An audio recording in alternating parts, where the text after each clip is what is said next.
시간 주일 예배 참 잘 오셨습니다. 하나님 아버지의 크신 은혜와 축복과 평강이 우리 모든 성도님들 한 분 한 분 위에 가정과 모든 삶 속에 충만하게 함께 하시기를 예수님의 이름으로 축복합니다. 우리 서로 사랑합니다. 축복합니다. 인사 나누겠습니다. 사랑합니다. 축복합니다. 설 명절 잘 보내셨죠? 또 한 번의 새해를 주신 하나님께 감사와 영광을 올려드리며 새해 하나님의 축복이 충만하게 함께 하시기를 간절히 소원합니다. 사람들은 누구나 외롭고 쓸쓸하고 두려울 때가 있습니다. 정말 힘들 때 누군가가 나의 편에 서주고 누군가 내 편에 도와주고 곁에 있어주면 그것보다 더 힘이 되는 일이 없습니다. 혼자 하는 것보다 둘이 하는 것이 낫고 둘보다는 셋이 하는 것이 낫습니다. 전도서 4장 12절 말씀 우리 같이 한번 읽어보겠습니다. 한 사람이면 패하겠거니와 두 사람이면 능히 당하나니 삼겹줄은 끊어지지 아니하느니라. 아멘. 우리 교회 공동체가 함께 서로 하나로 서로를 위하여 기도하고 서로 사랑으로 힘쓰는 가운데 더욱더 하나님의 은혜가 충만한 공동체가 되어지기를 간절히 소원합니다. 밤길을 걸을 때도 여러분 어떻습니까? 혼자 가면 무서울 때가 많이 있지만 함께 가면 그 무서움이 사라지게 됩니다. 여호수아 1장 9절 말씀에 보면 하나님께서 여호수아에게 말씀합니다. 내가 내게 명령한 것이 아니냐? 강하고 담대하라. 두려워하지 말며 놀라지 말라. 내가 어디로 가든지 내 하나님 여호와가 너와 함께 하느니라 하시니라. 하나님께서 함께 하시기 때문에 두려워하지 말라. 여호수아에게만이 아니라 하나님은 하나님의 사람들에게 두려워하지 말라. 내가 너와 함께 함이니라. 강하고 담대하라 라고 말씀하셨습니다. 여호수아 2장 말씀에 보면 여리고성에 있는 수많은 사람들이 이스라엘 백성들이 여리고성을 향해 오고 있다는 소식을 듣고 마음을 잃고 정신을 잃고 두려움에 떨었다라고 성경은 말합니다. 여리고성 사람들이 두려움에 떨었던 가장 근본적인 이유는 무엇입니까? 이스라엘 백성들의 수가 많아서도 아닙니다. 자기들보다 어떤 무기가 좋아서도 아닙니다. 하나님께서 함께 하셨다는 그 사실로 인하여서 그 사실을 알았기 때문에 여리고성에 있는 사람들은 두려움에 떨었습니다. 사랑하는 성도 여러분, 어떠한 상황 속에서도 하나님께서 함께 하시면 강하고 담대하게 됩니다. 그러나 그 반대로 하나님이 함께 하시지 않으면 두려워하게 됩니다. 날마다 하나님과 함께 함으로 강하고 담대한 하나님의 자녀들이 다 되시기를 주님의 이름으로 축원합니다. 하나님께서 함께 하시기 때문에 약한 것 같으나 강하고 지혜 없는 자 같으나 지혜가 있고 없는 것 같으나 모든 것을 다 가진 사람이로다. 바로 하나님의 자녀들에게 하신 말씀입니다. 하나님과 함께하고 동행하는 것은 하나님께 대한 믿음과 더불어서 하나님을 더 깊이 알아가는 가운데 주님의 임재하심을 우리는 더욱더 경험하게 됩니다. 하나님을 알아간다라고 하는 것은 너무나도 중요합니다. 우리나라 말에는 안다고 하는 그 단어가 한정되어져 있지만 히브리어나 헬라어 말은 안다고 하는 것은 여러 가지 다양한 의미가 있습니다. 지식적으로 안다. 지식적으로, 직관적으로 안다. 경험적으로 안다. 전인격적으로 안다. 이와 같은 표현이 다양하게 나타납니다. 이것은 무엇을 의미합니까? 하나님을 아는 것은 지식만으로 되는 것도 아니요, 경험만으로 되는 것도 아니요, 느낌과 감정만으로 되는 것이 아니라 성령의 주시는 은혜로 하나님을 아는 지식과 경험과 감정과 느낌과 이 모든 것이 전인격적으로 하나님을 알아간다라고 그렇게 말합니다. 일평생 저와 우리 모든 성도님들이 하나님을 더욱더 알아가는 주님의 자녀들이 다 되시기를 바랍니다. 시편 118편은 하나님이 어떤 분이신지를 우리에게 말씀을 통해서 고백하고 있습니다. 시편 기자는 하나님은 나의 편이시다 라고 그렇게 고백합니다. 세상에서 다른 사람들로부터 여러분, 사랑한다, 힘내세요, 내가 기도하고 있습니다, 주님의 이름으로 축복합니다, 여러분, 그 말 한마디도 정말 나에게 힘이 될 때가 얼마나 많이 있습니까? 그런데 여러분, 하나님께서 저와 여러분에게 내가 너의 편에 있다, 내가 너의 편에 있다, 여러분, 이 말이 얼마나 우리에게 힘이 되는 말씀입니까? 시편 기자가 하나님은 나의 편이시라 라고 고백할 수 있었던 이유는 무엇입니까? 하나님은 어떤 분이시기에 그렇게 고백할 수 있습니까? 첫째는 하나님의 인자하심이 영원하기 때문입니다. 하나님의 인자하심은 바로 하나님의 사랑이 우리에게 영원하다입니다. 하나님의 사랑은 즉흥적인 사랑도 일시적인 사랑도 아니라 영원한 사랑입니다. 창세기서부터 요한계시록에 이르기까지 하나님의 사랑은 변함이 없는 사랑입니다. 창조 전부터 지금까지 하나님의 사랑은 변함이 없는 사랑입니다. 1절부터 4절까지의 말씀을 보면 시편 기자는 하나님의 인자하심이 영원하도다. 하나님의 사랑이 누구에게 영원합니까? 1절 말씀에 보니, 2절 말씀에 보니 이제 이스라엘은 말하기를, 3절에 이제 아론의 집은 말하기를, 4절에 이제 여호와를 경외하는 자는 말하기를, 바로 하나님의 자녀들을 향해서 말씀하는 것입니다. 그런데 성경에 똑같은 말이 하나님의 인자하심이 4번이나 영원하다 반복되어지고 있습니다. 4번씩이나 반복되어진다라고 하는 것은 절대적이라고 하는 뜻 아니겠습니까?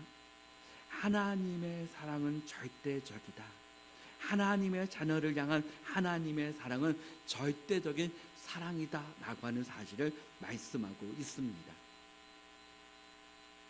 두 번째는 하나님은 나의 편이시라 라고 고백할 수 있었던 이유는 하나님은 기도를 들어주시는 분임을 알았기 때문입니다. 하나님은 고통 중에서도 기도에 응답하시는 하나님이십니다. 5절 말씀에 보니 내가 고통 중에 여호와께 부르짖었더니 여호와께서 응답하시고, 여러분, 특별히 시편 기자가 내가 고통 중에 라고 하는 표현을 하고 있는 이유는 무엇입니까? 평상시에도 하나님은 나의 기도를 들어주시지만 내가 정말 힘들 때 하나님은 나의 기도를 들어주셨다. 성경 가운데 가장 고난의 사람으로 말하고 있는 욥은 어떻습니까? 고난 가운데 있을 때 가족들, 친구들이 떠났습니다. 사람들은 말합니다. 내가 정말 힘들고 어려울 때 오히려 다른 사람들이 떠나는 것을 경험합니다. 그래서 고난 가운데 친구가 진정한 친구다라고 하는 말도 있습니다. 고통 가운데 있을 때 사람들은 오히려 나를 멀리하기도 하지만 하나님 아버지께서는 내가 힘들고 고통 가운데 있을 때, 내가 고난 가운데 있을 때 나와 더욱더 함께 하시고 내 곁에 계시는 하나님이신 줄 믿습니다. 때로는 우리 인생의 뒤를 돌아보면 가장 힘들 때 나와 함께 하셨던 분, 가장 힘들 때 나를 만나 주신 분, 가장 힘들 때 인생의 놀란 반전을 일으켜 주셨던 분, 바로 우리 주님이십니다. 저도 돌아보면 모태신앙이 아니라 여러분, 하나님께서 저를 불러주셔서 예수님을 믿게 하셨는데, 돌아보면 정말 가장 힘들 때 하나님이 불러주셔서 예수님을 믿게 하셨고, 하나님 앞에 기도하며 하나님께서 응답해 주셨던 것을 여러 번 체험을 많이 했습니다. 우리가 잘 아는 시 중에 메리 스티븐슨의 모래 위의 발자국이라고 하는 시가 있습니다. 그 시에서 시인은 이렇게 고백합니다. 어느 날 나는 꿈을 꾸었습니다. 꿈속에서 나는 주님과 함께 바닷가를 거닐고 있었는데, 하늘 위로는 내 인생의 여러 순간들이 마치 영화의 한 장면처럼 지나가고 있었습니다. 나는 각 장면마다 두 사람의 발자국이 모래 위에 새겨져 있음을 발견하였습니다. 그중 하나는 나의 것이었고 다른 하나는 주님의 것이었습니다. 나는 모래 위에 새겨진 발자국들을 뒤를 돌아보았습니다. 내 인생의 행로에서 여러 번 오직 한 사람의 발자국만 남겨져 있음을 발견하였습니다. 그리고 그런 일이 내가 매우 슬프고 괴로웠을 때 일어났다는 것을 알았습니다. 나는 이 일로 인하여서 너무나도 괴로워서 주님께 물어보았습니다. 주님께서는 내가 너와 함께 하리니 너는 항상 나를 따를지어다 이렇게 말씀하셨잖아요. 그런데 내 인생의 가장 어려웠던 시절을 돌이켜보니 오직 나의 발자국만 남겨져 있더군요. 어느 때보다 주님이 필요했던 바로 그때 어찌하여 주님은 내 곁을 떠나셨는지 나는 정말로 이해할 수 없었습니다. 그러자 주님께서 대답하셨습니다. 사랑하는 아들아, 나는 너를 누구보다 사랑한단다. 내가 시련과 고통을 당하고 있었을 때 나는 한 번도 내 곁을 떠난 적이 없었느니라. 내가 한 사람의 발자국밖에 볼 수 없었던 바로 그때는 내가 너를 안고 가던 때였느니라. 우리의 모든 삶 속에서 시편 기자의 고백처럼 내가 고통 중에 있을 때 하나님께서 더욱 함께 하시고 저와 여러분의 기도를 들으시는 그 주님께 감사와 찬양과 영광을 올려드립니다. 우리 주님께서는 기도에 응답하시는 것으로 끝난 것이 아니라 기도 응답 이후에 5절 하반절에 보니 나를 넓은 곳에 세우셨도다. 넓은 곳이라고 하는 것은 막연한 곳이 아니라 하나님께서 열어주신 꿈과 비전을 향하여 달려갈 수 있는 그곳이 넓은 곳입니다. 하나님께서 오늘 우리의 기도를 응답하시는 가운데 오늘 우리들에게 비전이 생기고 꿈이 생겨져서 하나님께서 우리의 모든 길을 열어주시는 가운데 하나님 주시는 꿈과 비전을 향하여 믿음으로 달려나가는 저와 우리 모든 성도님들이 되시기를 축복합니다. 세 번째는 하나님께서 내 편이시라 고백할 수 있는 이유는 하나님은 나의 모든 인생 속에서 나를 돕는 자들 중에 계시기 때문입니다. 하나님은 살아계신 하나님, 전능하신 하나님, 역사하시는 분이십니다. 시편 기자는 세상에서 가장 큰 복은 하나님을 가까이 하는 것이다 라고 고백합니다. 우리 시편 73편 28절을 한번 읽어보겠습니다. 하나님을 가까이 함이 내게 복이라. 아멘. 다시 한번 읽어보겠습니다. 하나님께 가까이 함이 내게 복이라. 하나님을 가까이 한다라고 하는 것은 하나님께 피하는 사람입니다. 하나님을 가까이 함이 왜 참 축복이 됩니까? 세상의 모든 것은 참된 힘과 의지자가 되지 못하기 때문입니다.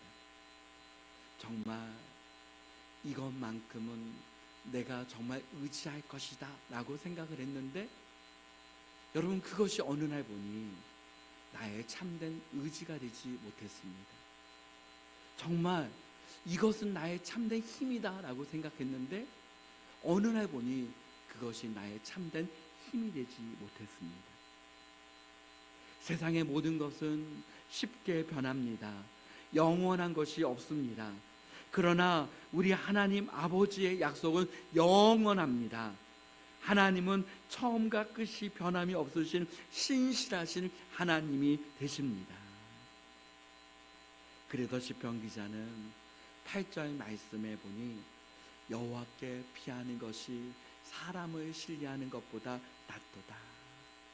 9절 말씀에 여호와께 피하는 것이 고관들을 신뢰하는 것보다 낫도다. 사람들을 만나는 것도 우리 주님이 함께해 주셔야 합니다. 어떤 일을 해결하는 것도 근본적으로 하나님께서 도와주셔야 합니다. 그래서 야베스는 하나님께 기도했습니다. 주님, 하나님의 손으로 도와주옵소서.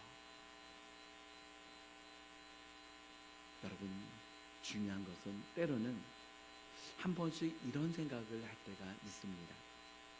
하나님은 나의 편이시라, 이 고백이 너무 나 중심적인 고백은 아닌가? 라는 생각을 할 때가 있습니다. 아전인수적으로 내가 해석하는 것은 아닌가? 순간순간 그런 마음이 들 때가 있습니다. 그런데 여러분, 하나님의 말씀을 읽으면서 그럼에도 불구하고 하나님은 나의 편이 되신다라고 하는 분명한 믿음이 있어야 합니다. 왜냐하면 우리는 하나님의 자녀이기 때문입니다. 자녀들은 어떻습니까? 부모님이, 아빠 엄마가 자신의 편이 되어준다는 사실을 의심하지 않습니다. 어떤 순간에도 나의 부모님은, 나의 아빠 엄마는 내 편에 계셔 라고 하는 그 믿음이 자녀들에게 있지 않습니까? 그러므로 하나님의 자녀로서 우리는 고백할 수 있어야 합니다. 하나님은 내가 부족하고 때로는 연약하지만 정말 주님의 자녀이기 때문에 하나님은 나의 편이 되시는 줄 믿습니다. 이 고백이 저와 여러분의 고백이 되어지기를 간절히 소원합니다. 이 고백은 나의 힘과 나의 능력으로 고백하는 것이 아니라 전적으로 하나님의 은혜이기 때문입니다. 하나님은 나의 편이 되십니다 라고 하는 믿음의 고백과 더불어 정말 우리에게 필요한 것은 무엇입니까? 우리 자신이 하나님의 편에 서야 하는 것입니다. 하나님의 편에 선다고 하는 것은 전적으로 하나님을 신뢰하고 하나님을 사랑하고 하나님께 믿음으로 나아가는 것, 이것이 바로 하나님 편에 서는 것입니다.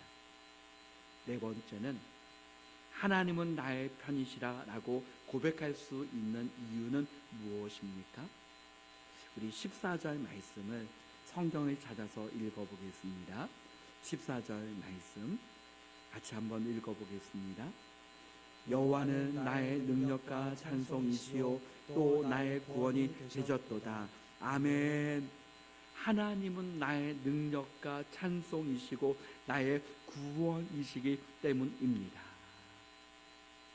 시편 기자는 여러 가지 삶의 현장 속에서 많은 위기와 좌절을 경험했습니다. 10절에 보니 문 나라가 나를 에워쌌으니, 11절에 그들이 나를 에워싸고 에워쌌으니, 12절 말씀에 그들이 벌처럼 나를 에워쌌으나. 여러분, 때로는 13절 말씀에 보니 너는 나를 밀쳐 넘어뜨리려 하였으나. 여러분, 정말 이런 상황을 맞닥뜨릴 때가 시편 기자뿐만 아니라 우리에게도 있지 않습니까? 때로는 정말 내가 믿던 사람이 나를 밀쳐 넘어뜨리려 할 때도 있습니다. 때로는 수많은 상황과 환경과 너무나도 많은 사람들이 나를 둘러 에워싸서 나를 치려고 하는 것처럼 느껴질 때가 많이 있습니다. 그러나 그 모든 상황 속에서도 시편 기자는 승리하고 승리를 확신하는 모습을 봅니다. 12절 말씀에 보니 우리 한번 다 같이 읽어보겠습니다. 12절 시작. 그들이 벌들처럼 나를 에워쌌으나 가시덤불에 불같이 다 없어졌나니 내가 여호와의 이름으로 그들을 끊으리로다. 아멘. 벌들처럼 나를 에워싸는 그 순간에는 너무나도 앞이 깜깜합니다. 그러나 그 순간 가시덤불에 불같이 다 없어졌나니, 가시덤불의 불이 순간 타오를 때는 여러분 그 불꽃이 굉장한 것처럼 보여집니다. 그런데 순간 다 없어지고 재만 남습니다. 여러분, 이렇게 승리할 수 있고 승리할 수 있는 비결은 내가 여호와의 이름으로 그들을 끊으리로다. 내가 여호와의 이름으로 그들을 끊으리로다. 주님의 이름만이 승리의 비결인 줄 믿습니다. 오직 예수 그리스도의 이름만이 승리의 은혜가 임하는 줄 믿습니다. 사도행전 3장 6절 말씀을 다 같이 읽어보겠습니다. 베드로가 이르되 은과 금은 내게 없거니와 내게 있는 이것을 내게 주노니 나사렛 예수 그리스도의 이름으로 일어나 걸으라 하고. 아멘. 나사렛 예수 그리스도의 이름으로 일어나 걸으라. 하나님, 일어날 힘조차 없습니다. 하나님, 걸을 수 있는 힘조차 없습니다. 그러나 예수 그리스도의 이름으로 일어나 걸으라. 사랑하는 성도 여러분, 일어나시기를 축복합니다. 앞을 향하여 걸어 나가시기를 축복합니다. 말씀을 맺습니다. 저와 우리 모든 성도님들의 우리의 평생 하나님을 더욱더 알아가고 하나님을 더욱더 사랑하고 하나님 앞에 기도할 때 우리의 작은 신음에도 응답하시는 주님께 감사를 드리며 우리와 함께하여 주셔서 비전과 꿈을 향하여 달려나갈 수 있도록 인도해 주신 하나님께 영광을 올려드리며 우리의 모든 삶 속에 나사렛 예수 그리스도의 이름으로 일어나 걷는 하나님의 사람들이 다 되시길 주님의 이름으로 축복합니다. 아멘.